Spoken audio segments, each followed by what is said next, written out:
Students, आज हम लेकर आए हैं एक नया टॉपिक, स्वरों की मात्राएं। अपने पिछले वीडियो में मैंने आपको बताया था स्वरों के भेद, यानी किस स्वर के उच्चारण में हमें कितना समय देना चाहिए।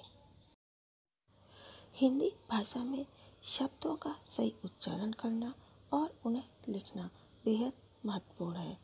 इससे पता चलता है कि भाषा पर आपकी कितनी पकड़ है।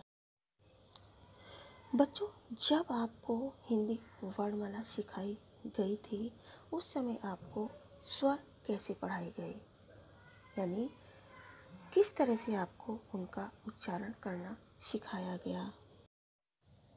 छोटा आ, बड़ा आ, छोटी ई, बड़ी ई, छोटा ऊ, बड़ा ऊ, इस तरह से आपको पढ़ाया गया होगा।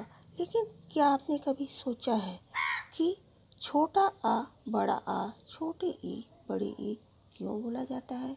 वो इसीलिए कि छोटा आ, छोटी ई, छोटा ऊ हास्य स्वर है, यानी इनको बोलने में हमें कम समय लगता है और इन्हें हम धीरे से बोलते हैं। और इसकी दूसरी तरफ बड़ा आ, बड़ी ई, बड़ा ऊ दीर्घ स्वर है, यानी ये बड़े स्वर हैं। इनको बोलने में हमें ज़्यादा समय लगता है। तो बच्चों, आज हम शुरू करेंगे स्वरों की मात्राएं। ये सब आपको बताना इसलिए ज़रूरी समझा क्योंकि अक्सर मैंने देखा है कि बच्चे छोटी ई, बड़ी ई, छोटा ऊ और बड़ा ऊ में अंतर नहीं कर पाते, कहीं पर भी कोई सी भी मात्रा लगा देते हैं। तो आइए आज हम करेंगे इस वीडियो में स्वर और उनकी मात्राएं। सबसे पहले स्वर, सेकंड नंबर पर मात्रा, थर्ड नंबर पर इन स्वरों का स्वतंत्र प्रयोग, फोर्थ नंबर पर मात्रा के रूप में प्रयोग। सबसे पहले स्वर है आ, यानी छोटा आ, और आपको पता है इसकी कोई मात्रा नहीं होती क्योंकि ये सभी व्यंजन में समाया होता है। आ का स्वतंत्र प्रयोग जैसे अधीर, अब, अनंत, और मात्रा के रूप में इसका प्रयोग नहीं होता क्योंकि इसकी कोई मात्रा नहीं होती। क्लियर? अब है बड़ा आ, इसकी मात्रा खड़ी पाई की तरह होती है। इसके स्वतंत्र प्रयोग आम, आज, आजाद, और मात्रा के रूप में प्रयोग सामान, बाजार। छोटी ई, इसकी मात्रा कुछ इस तरह से होती है, लेफ्ट साइड से हम करेंगे, और इसकी स्वतंत्र प्रयोग इस, इधर, और मात्रा के रूप में प्रयोग किसान, किताब, दिन। बड़ी ई, इसकी मात्रा हम राइट हैंड से लगाएंगे। इसकी स्वतंत्र प्रयोग ईस, ईद, ईमान, और शब्द जीत, सीधा, दिन। तो आप देख सकते हैं छोटी ई को हम लेफ्ट हैंड की तरफ से बनाते हैं और बड़ी ई को राइट हैंड की तरफ से। ये एक ट्रिक के द्वारा भी आप सीख सकते हैं। और छोटी ई को धीरे से बोलेंगे जैसे दिन, और बड़ी ई को जोर से बोलेंगे जैसे दिन। छोटा ऊ, इसकी मात्रा कुछ इस तरह से होती है। इसके स्वतंत्र प्रयोग उधर, उपज, और मात्रा के रूप में प्रयोग सुनार, सुबह।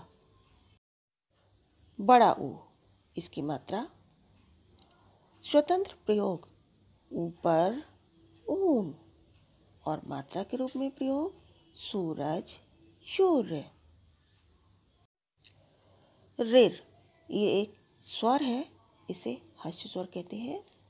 इसका स्वतंत्र प्रयोग जैसे ऋषभ, ऋतु, और मात्रा के रूप में प्रयोग वृक्ष, कृपया, पृथ्वी। ए, इसकी मात्रा शिरोरेखा के ऊपर एक मात्रा, स्वतंत्र प्रयोग एक, एकता, एवं, मात्रा के रूप में प्रयोग रेल, खेल, मेल। आय, मात्रा के रूप में प्रयोग दो मात्राएं। इसका स्वतंत्र प्रयोग ऐनक, ऐतिहासिक, लेकिन जब हम मात्रा के रूप में इसका प्रयोग करते हैं तो दो मात्रा लगाते हैं, जैसे पैसा, सदैव, कसेला। ओ, खड़ी पाई के ऊपर एक मात्रा। स्वतंत्र प्रयोग और, ओस। मात्रा के रूप में प्रयोग मोर, सोच, आओ। मात्रा खड़ी पाई के ऊपर दो मात्राएं। इसका स्वतंत्र प्रयोग औरत, औषधि। और मात्रा के रूप में प्रयोग कौन, कन्नौज। तो बच्चों, आज हमने सीखा स्वर, स्वरों का स्वतंत्र प्रयोग और मात्रा के रूप में उनका प्रयोग।